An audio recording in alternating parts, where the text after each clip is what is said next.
I want to pick up where I left off with reliable ratios and rates. Yesterday we went ahead and did 1 and 2. You did end up setting it up.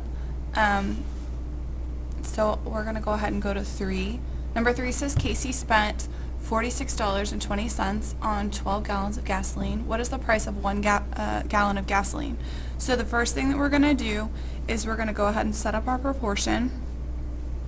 Alright, and the two things that we're talking about here are money and gallons. Okay, so those are the those need to be labeled on our proportion. So we're going to go ahead and put money over gallons, and it doesn't matter whether you do gallons on top or money on top. It's all about the way that you set it up.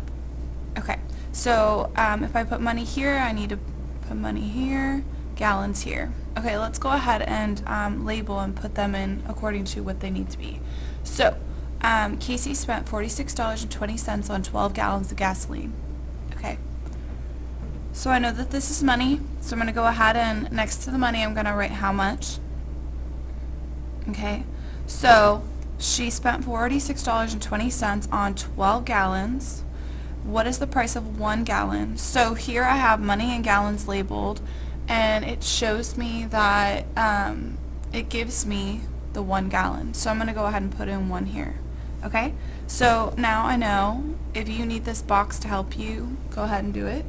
We're going to go ahead and draw our arrow towards our unknown, or our box. We draw our arrow towards our box, both the top and the bottom.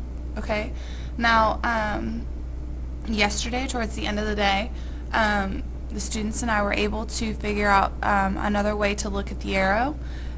This is the top of the arrow, or the tip of the arrow, and this is the back or the bottom of the arrow. Okay, so when we label, we're going to label the top and the back or the bottom of the arrow. Okay, so how do I know which one to label? Do I label the top one or the bottom one? And I know in this situation I have to have 2 numbers. So I know that the bottom row actually has 2 numbers in it. The top one doesn't because it has this box here. So I'm going to use these and label these. So this is the top of the arrow, so I label that T for top, and this is the bottom of the arrow, B for bottom. Okay, now I'm going to make a fraction out of these numbers. So instead of top of a fraction, bottom of a fraction, I'm actually going to put the numbers in. Okay, so that fraction is going to end up being top 1, put top of the fraction, bottom 12. Okay, now I know that my scale factor is 1/12. Okay, so scale factor, we're going to multiply 1/12 on the top, 1/12 on the bottom. Okay, so now I have to go ahead and I know that 12 times 1/12 is 1. Okay, that's correct.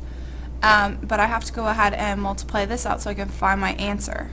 Okay, so I'm going to write 46.20 over 1. That's how I make a whole number into a fraction. I put it over 1, and then I say times 1/12.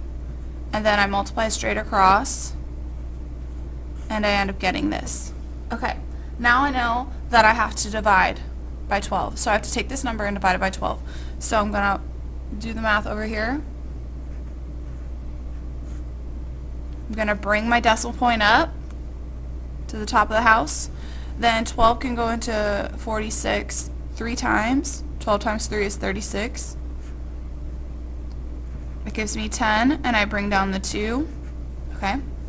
So how many times can 12 go into 102? And I know that would be 8.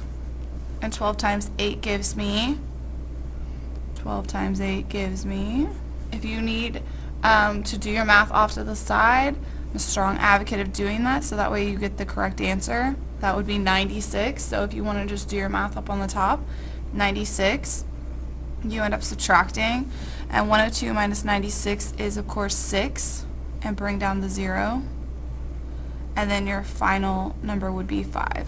So subtract 60, and that's my answer. And the cool thing is that I'm going to go ahead and put $3.85 in here, and I'm also going to circle B because that's my answer.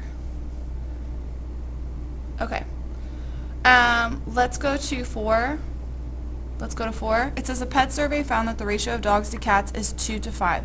So do you see the way this is worded? Dogs to cats is 2 to 5. Okay, so that means that my first number is talking about dogs. So I'm going to put a D on top of the 2.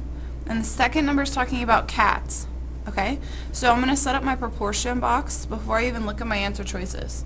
Okay, so I'm talking about dogs to cats. So I'm going to write dogs to cats. Dogs to cats.